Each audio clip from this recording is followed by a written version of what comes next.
Transition metals are a special block of metals which are found in the middle of the periodic table. The word transition means change. This means that they can change their valency. That's the number of bonds that that element makes with other atoms. The way that we represent that valency for the transition metals is using Roman numerals. I for 1, II for 2, III for 3, and so forth. So I'm going to go through 3 different worked examples of transition metal compounds that are combined with the same element. They have different formula, and that is to show you that the valence of the transition metal can change. As the past paper questions that you will be given will be asking you to identify the charge on the transition metal ion. This first example, the formula, which is given as Fe2O3, is positioned at the F of the SVSDF. Remember, this process is reverse SVSDF. How many ions do we have? We have 2, because that comes directly after the chemical symbol. How many oxygens do we have? We've got 3. We start back at the top and we insert the symbol for iron, which is Fe, and we insert the symbol for oxygen, which is O. We don't know the valence of the iron ion, so we pop a question mark there. We know that metals always lose electrons to form positive ions, so the iron will have a positive charge. Using our data booklet, we can find that oxygen is found in group 6. It's got a valence of 2, and it is a negative ion. 2 times negative is 2 negative. Remember, we need to make a sandwich and wrap it up. We'll swap over the valence of the oxygen because that's the only information we've been given. Now, at this stage, we're working the reverse SVSDF. Now, divide when we're working from top to bottom, that's what D stands for, but we're doing the reverse. So this time we're going to multiply. 2 times what gives 2? It's 1. We need to mimic that on the other side. 3 times 1 is 3. So the valence of the iron in this compound is 3 positive. We need to remember to wrap it up. That means that the name of this compound is iron 3 oxide. On the other side, we still have the same elements, but this time the formula is given as FeO. How many irons do we have? We have no number directly after the chemical symbol, which means we have 1. And how many oxygens do we have? We have 1.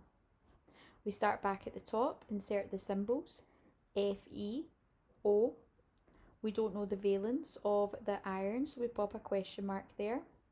And again, it is a metal, so it will form a positive charge. Valence of oxygen is 2. 2 times negative, 2 negative. Remember to put brackets around it. Swap the valence over. Remember, it's reverse SVSDF. What do we do to 1 to get to 2? We times by 2. We do the same on the other side. 1 times 2 is 2. This means that the charge on the iron ion this time is 2 positive. Remember to wrap it up. The name of this compound is iron 2 oxide.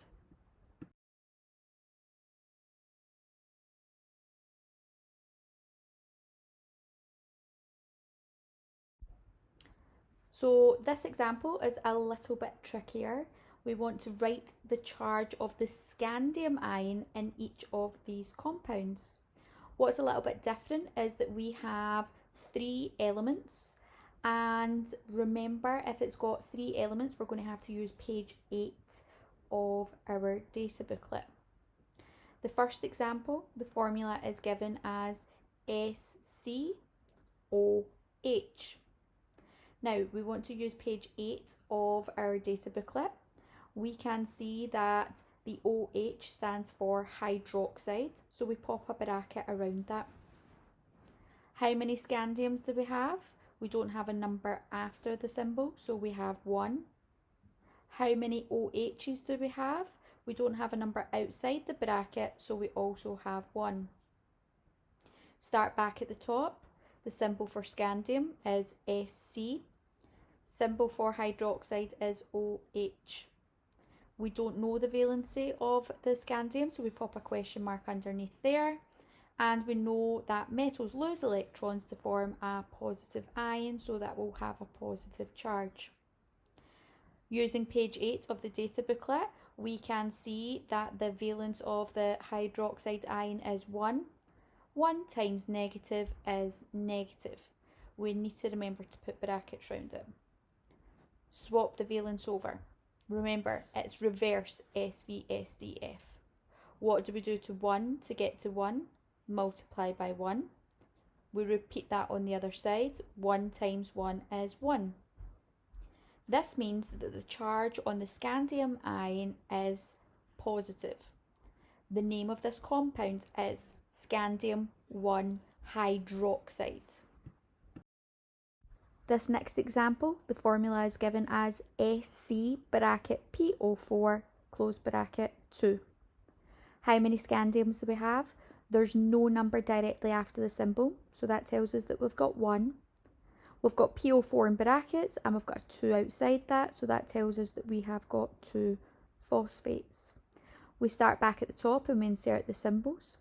Symbol for scandium, Sc. If we use page 8, we can see that the phosphate is PO4.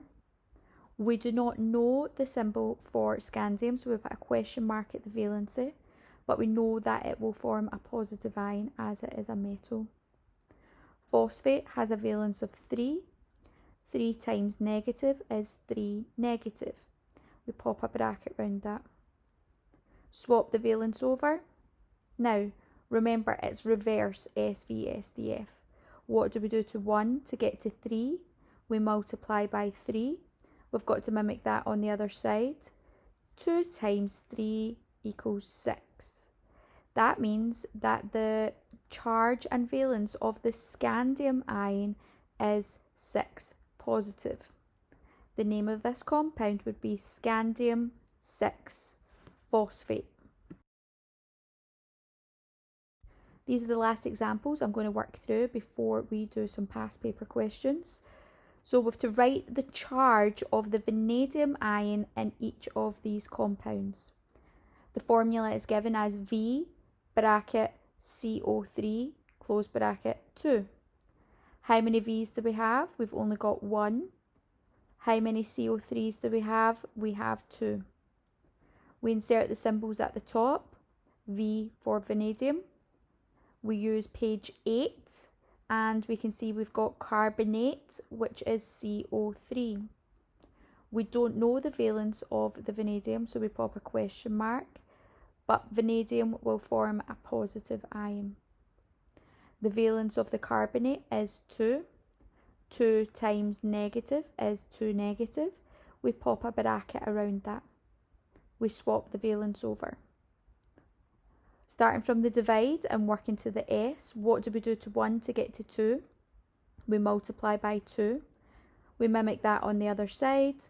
2 times 2 equals 4. The charge on the vanadium ion is 4 positive. We need to put a bracket around that.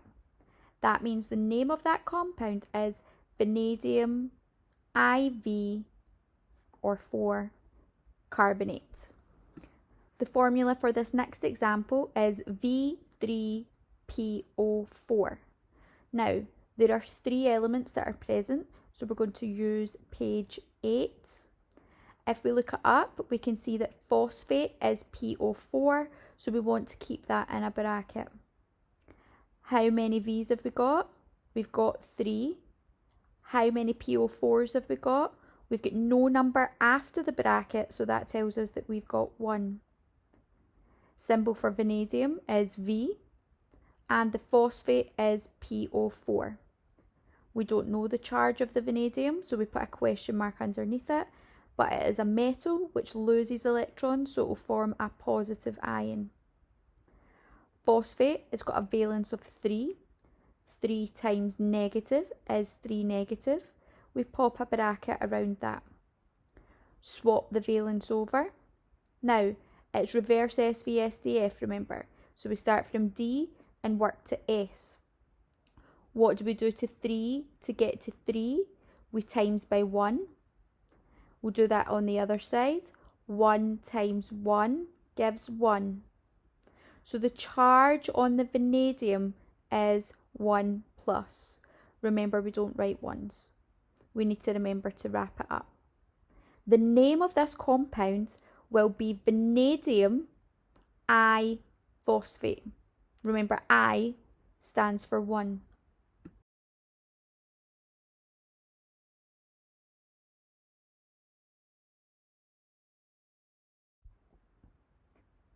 This question's from the National 5 2015 past paper, multiple choice 6. The question asks, what is the charge on the chromium ion in the formula CrCl3? So we start with our SVSDF, and at F we insert the formula that's given in the question. That's CrCl3. How many chromiums do we have? Well, there's no number directly after the symbol, which tells us that we have 1. And how many chlorines do we have? We have 3. We start back at the top and we insert the symbols. The symbol for chromium, Cr, and the symbol for chlorine, Cl. We're trying to work out the valency of the chromium, so we pop a question mark underneath there. Metals always lose electrons to form positive ions, which means that the chlorine must be the negative ion.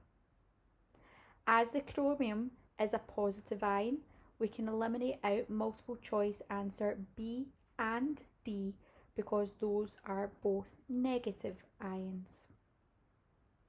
We use the data booklet. Chlorine is found in group 7, valency 1. 1 times negative is negative. We pop a bracket round that. We swap over the valency. Now remember, it's reverse SVSDF. So we're working back the way. What do we do to 1 to get to 1? We multiply by 1. We do the same on the other side. 3 times 1 gives 3. So the charge on the chromium ion is 3 positive. Multiple choice answer C.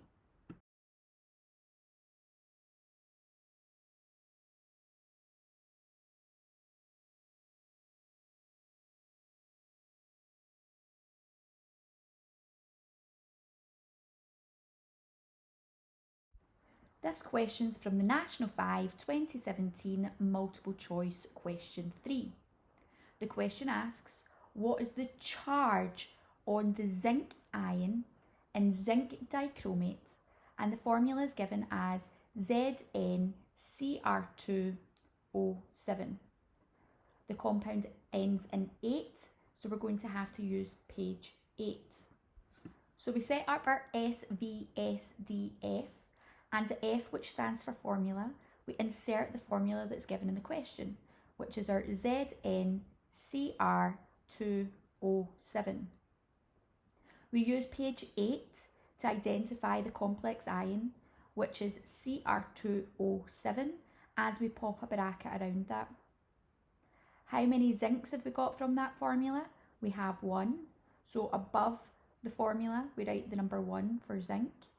And how many Cr2O7s do we have? We don't have a number directly after the bracket, which means we also have 1 of those.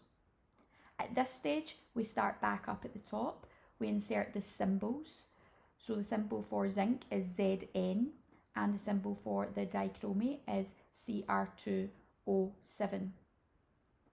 The question specifically asks us for the charge on the zinc ion. So we put a question mark directly underneath where the valency would be for the zinc, because that's what we're trying to work out. Now we know that metals always lose electrons to form positive ions, so the zinc will have a positive charge. That eliminates out two of the potential multiple choice answers. B is a negative ion and D is also a negative ion, so we know that those can't be the answer. When we use page 8, we can find out that the valency of the dichromate is 2. 2 times negative gives 2 negative. We need to pop a bracket around that. Now at this stage we've only got information about the dichromate, so we swap the valence over for the dichromate.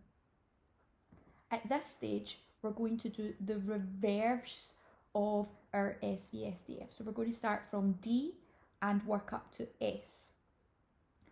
1, what do we do to that to get to 2? We multiply by 2. So we're going to do that on the other side. 1 times 2 gives 2. We can now swap that valency back up the way in our reverse SVSDF to identify the valency of the zinc ion. 2 times positive is 2 positive. Remember to put a bracket around that. So therefore the answer to this question is that the charge on the zinc ion is 2 positive. Multiple choice answer A.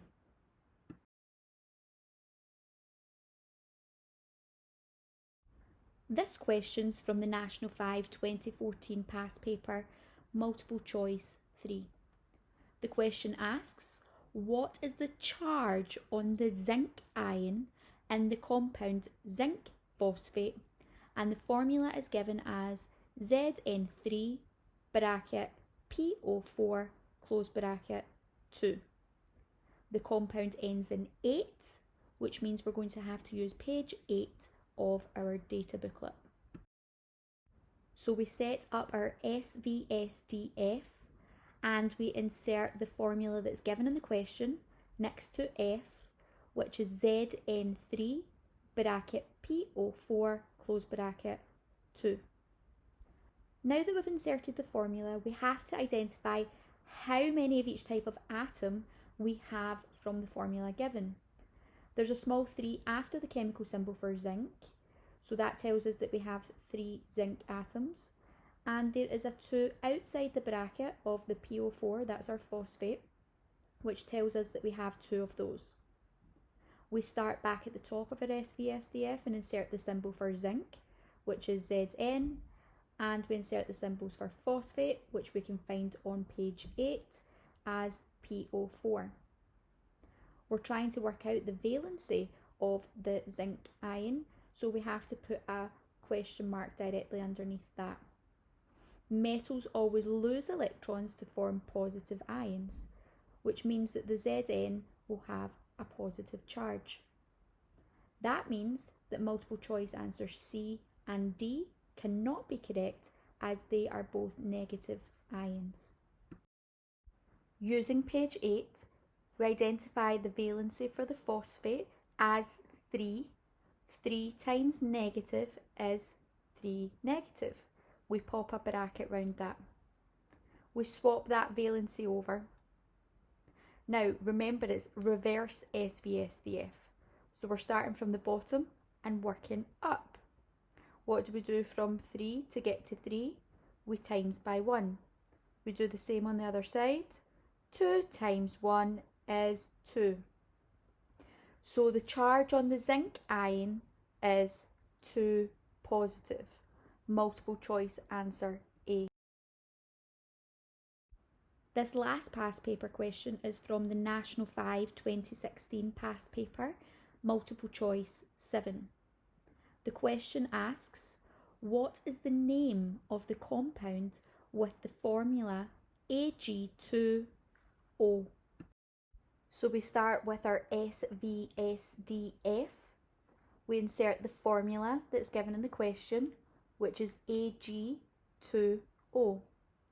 How many silvers do we have in the formula? we have 2, as there is a small 2 after the chemical symbol for silver. How many oxygens do we have? There's no number directly after it, so we have 1. At this stage, we're going to start back at the top and insert the chemical symbols. Ag for silver, O for oxygen. We put a question mark after the valency for the silver because we don't know what that is. And metals always lose electrons to form positive ions. Oxygen is found in group 6. It's got a valence of 2 and will form a negative ion. 2 times negative is 2 negative. We need to wrap it up. We'll swap that valence over. Now remember, it's reverse SVSDF. So we start from the D for divide and work up to the S. What do we do to 2 to get to 2? We multiply by 1. We'll do the same on the other side. 1 times 1 is 1. That means that the valency of the silver is 1 positive. Remember, we don't write ones. This means that the name of the compound with the formula Ag2O is silver 1 oxide. Multiple choice answer A.